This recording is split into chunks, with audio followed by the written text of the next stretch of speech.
Children. Alvin, நீங்க சொல்லுங்க, ஆசாரக்கோவை பாடலின் ஆசிரியர் யார்?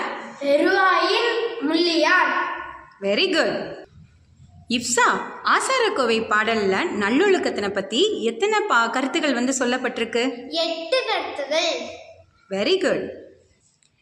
ஓகே சில்ட்ரன், இன்னைக்கு ஆசாரக்கோவை பாடல்ல இருக்கக்கூடிய அந்த 8 நல்லொழுக்கங்களை பத்தியும் நீங்க எல்லாரும் சொல்றதுக்கு தயாரா இருக்கீங்களா?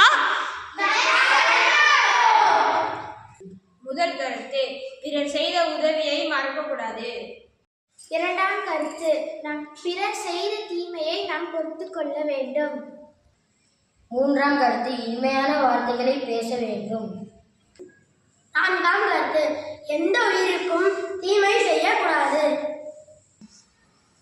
ஐந்தாம் கருத்து, கல்வி அறிவு வேண்டும். ஆறாம் கருத்து, அனைவரையும் சமமாக எண்ண வேண்டும். ஏழாம் கருத்து, அறிவு மிகுந்து இருக்க வேண்டும். எட்டாம் கருத்து, நட்பண்பு உடையவர்களோடு நட்பு கொள்ள வேண்டும். Very good children. ஆசாரக்கோவையில் சொல்லப்பட்டிருக்க இந்த 8 நல்ல ஒழுக்கங்களையும் நீங்க உங்க வாழ்க்கையில நடந்து புரிஞ்சு அதே மாதிரியே பயன்படுத்தி நடப்பீங்களா? Yes, ma'am. Yeah, be good children.